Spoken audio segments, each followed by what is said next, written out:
Envy in families always seems like a harmless emotion at first.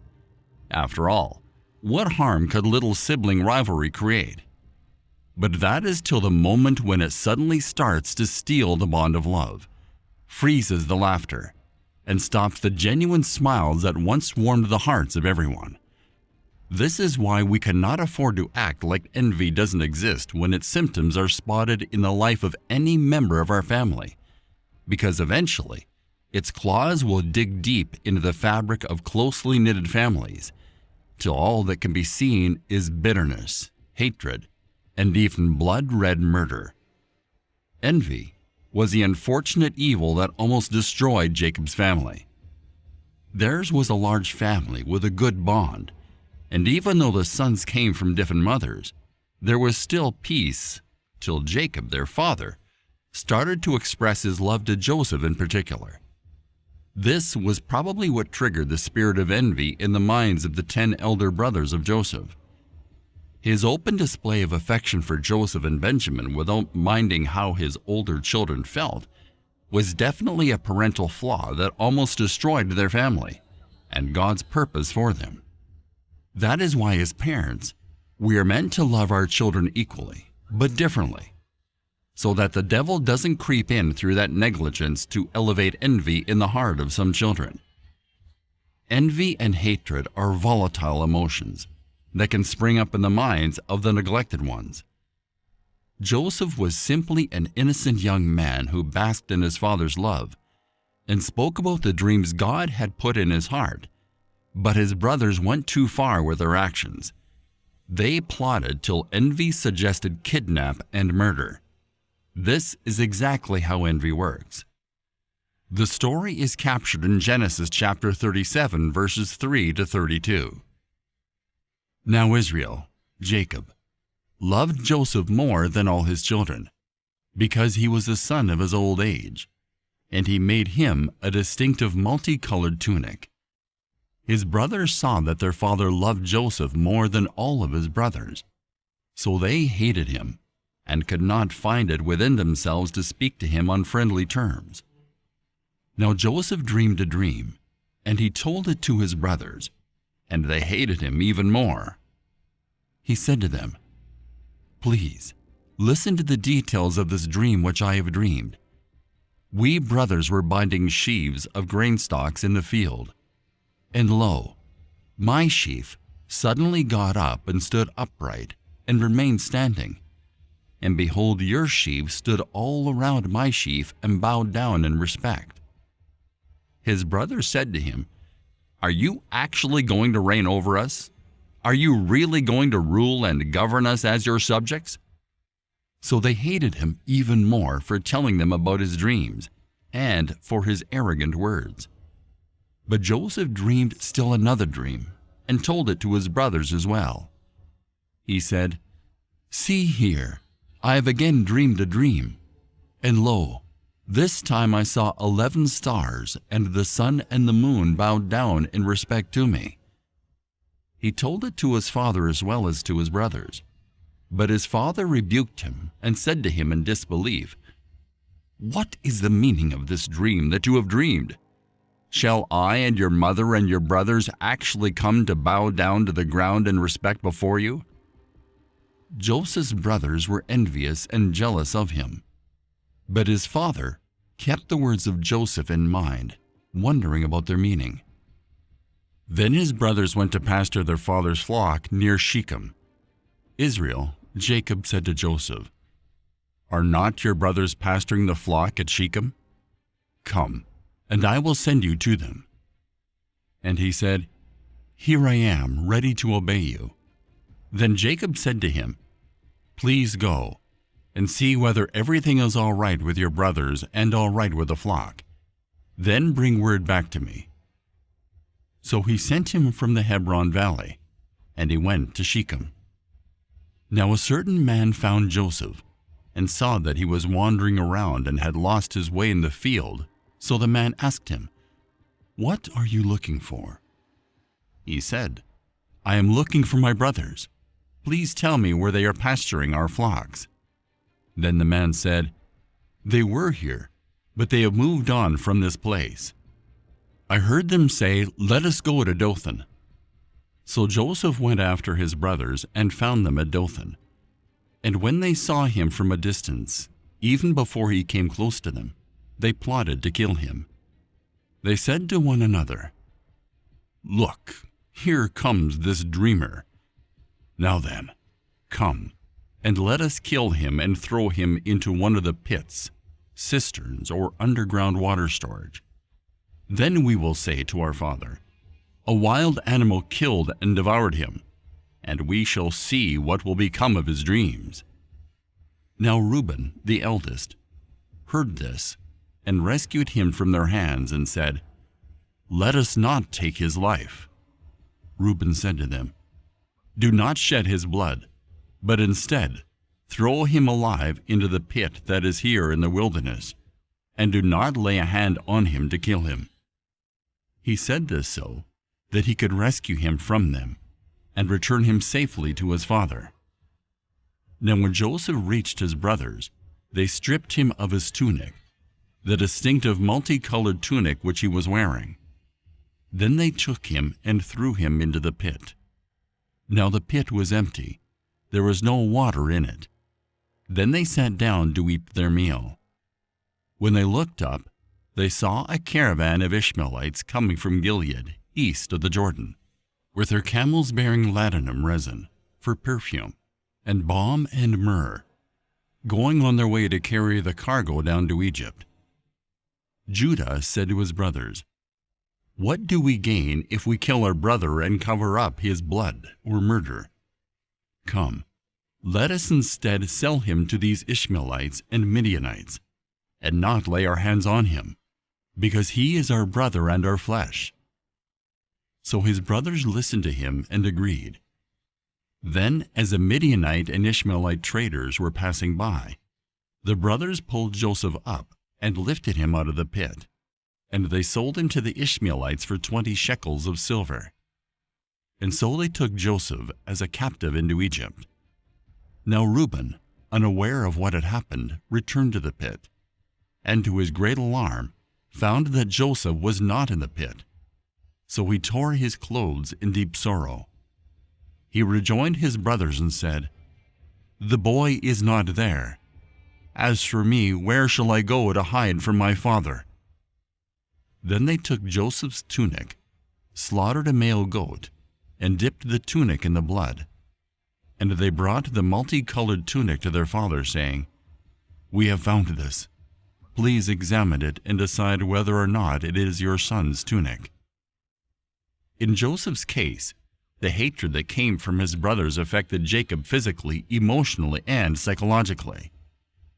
Genesis chapter 37, verses 32 to 35 says, "And they sent the coat of many colors, and they brought it to their father and said, 'This have we found. Know now whether it be thy son's coat or not.'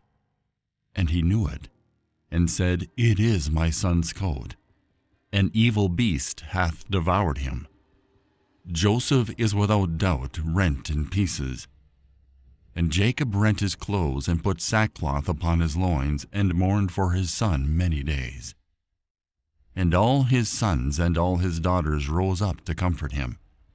But he refused to be comforted, and he said, 'For I will go down into the grave unto my son mourning.' Thus his father wept for him."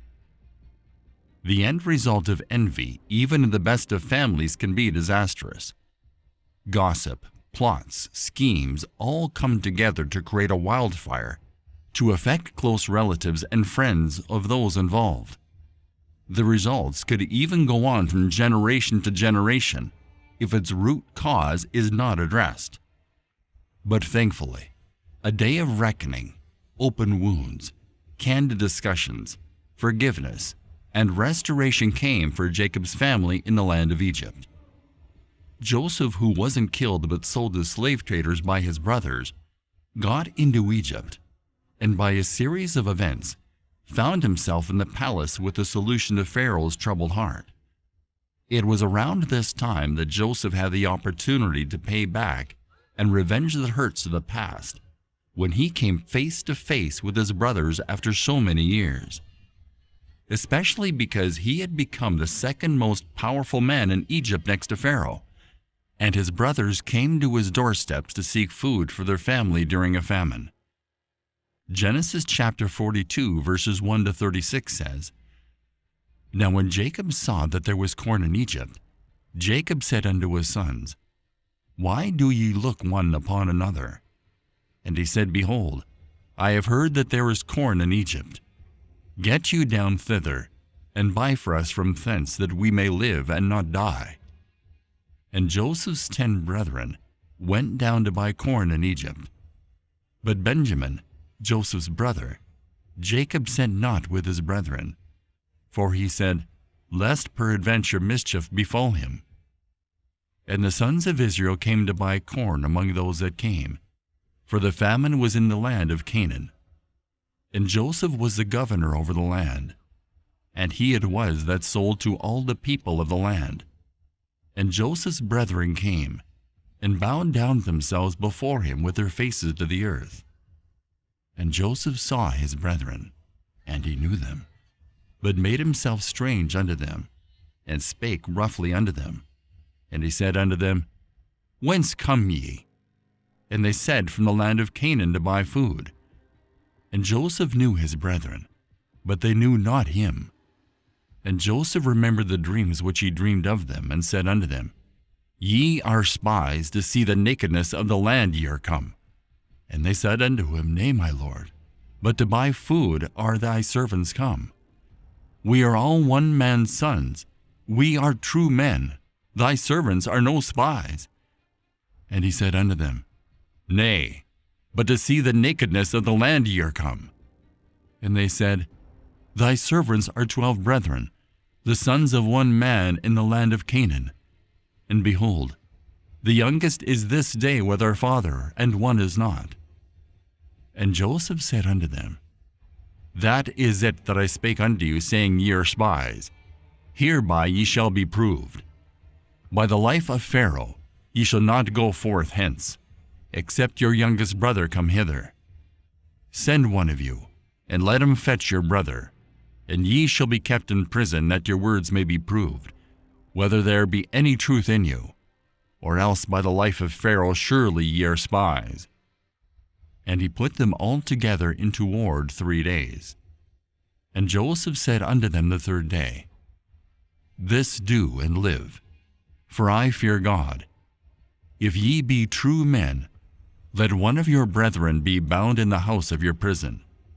Go ye, carry corn for the famine of your houses, but bring your youngest brother unto me. So shall your words be verified, and ye shall not die. And they did so. And they said one to another, We are very guilty concerning our brother, in that we saw the anguish of his soul when he besought us, and we would not hear. Therefore is this distress come upon us. And Reuben answered them, saying, Spake I not unto you, saying, Do not sin against the child, and you would not hear?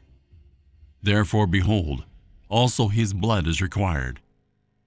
And they knew not that Joseph understood them, for he spake unto them by an interpreter.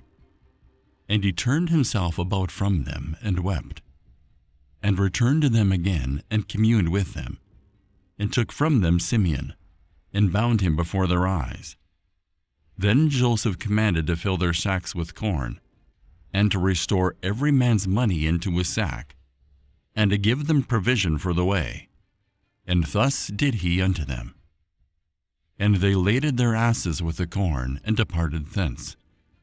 And as one of them opened his sack to give his ass provender in the inn, he espied his money, for behold, it was in his sack's mouth. And he said unto his brethren, My money is restored, and lo, it is even in my sack. And their heart failed them, and they were afraid, saying one to another, What is this that God hath done unto us? And they came unto Jacob their father unto the land of Canaan, and told him all that befell unto them, saying, The man who is the Lord of the land spake roughly to us, and took us for spies of the country. And we said unto him, We are true men, we are no spies. We be 12 brethren, sons of our father. One is not, and the youngest is this day with our father in the land of Canaan. And the man, the lord of the country, said unto us, Hereby shall I know that ye are true men. Leave one of your brethren here with me, and take food for the famine of your households, and be gone. And bring your youngest brother unto me. Then shall I know that ye are no spies, but that ye are true men. So will I deliver you your brother, and ye shall traffic in the land. And it came to pass, as they emptied their sacks, that, behold, every man's bundle of money was in his sack. And when both they and their father saw the bundles of money, they were afraid. And Jacob their father said unto them, Me have ye bereaved of my children. Joseph is not, and Simeon is not, and ye will take Benjamin away. All these things are against me. He pulled a fast one on them, by accusing one of them of stealing, so as to get his brothers to bring the entire family down to Egypt. Eventually, when all of his brothers were present, instead of repaying evil for evil, he became the source of blessing to his family. Genesis chapter 43, verses 15 to 34 says, And the men took that present, and they took double money in their hand, and Benjamin, and rose up and went down to Egypt, and stood before Joseph. And when Joseph saw Benjamin with them, he said to the ruler of his house, Bring these men home, and slay, and make ready, for these men shall dine with me at noon. And the man did as Joseph bade. And the man brought the men into Joseph's house. And the men were afraid, because they were brought into Joseph's house. And they said, Because of the money that was returned in our sacks at the first time are we brought in, that he may seek occasion against us and fall upon us, and take us for bondmen and our asses. And they came near to the steward of Joseph's house, and they communed with him at the door of the house, and said, O sir, we came indeed down at the first time to buy food. And it came to pass, when we came to the inn, that we opened our sacks, and behold, every man's money was in the mouth of his sack, our money in full weight. And we have brought it again in our hand. And other money have we brought down in our hands to buy food. We could not tell who put our money in our sacks. And he said, Peace be to you. Fear not. Your God and the God of your father have given you treasure in your sacks. I had your money. And he brought Simeon out unto them. And the man brought the men into Joseph's house, and gave them water, and they washed their feet. And he gave their asses provender. And they made ready the present against Joseph came at noon, for they heard that they should eat bread there. And when Joseph came home, they brought him the present which was in their hand into the house, and bowed themselves to him to the earth. And he asked them of their welfare, and said, Is your father well? The old man of whom ye spake, is he yet alive? And they answered, Thy servant, our father, is in good health. He is yet alive. And they bowed down their heads and made obeisance. And he lifted up his eyes and saw his brother Benjamin, his mother's son, and said, Is this your younger brother of whom ye spake unto me? And he said, God be gracious unto thee, my son. And Joseph made haste, for his bowels did yearn upon his brother, and he sought where to weep. And he entered into his chamber and wept there. And he washed his face and went out and refrained himself, and said, Set on bread. And they set on for him by himself, and for them by themselves, and for the Egyptians which did eat with him by themselves, because the Egyptians might not eat bread with the Hebrews, for that is an abomination unto the Egyptians. And they sat before him, the firstborn according to his birthright, and the youngest according to his youth. And the men marveled one to another. And he took and sent messes unto them from before him. But Benjamin's mess was 5 times so much as any of theirs. And they drank and were merry with him. Joseph opened up to his brothers about how their evil plans worked out for good at the end. When feelings are no more bottled in any family, and the issues are confronted, then there is a clear path to healing from the hurts caused by envy. Let us pray. Lord, thank you for showing how important it is for me to live envy-free. Thank you for every member of my family also. I ask in the name of Jesus that every root of envy will be pulled out from our midst, and I declare that the devil will have no foothold to cause division in our midst. Amen.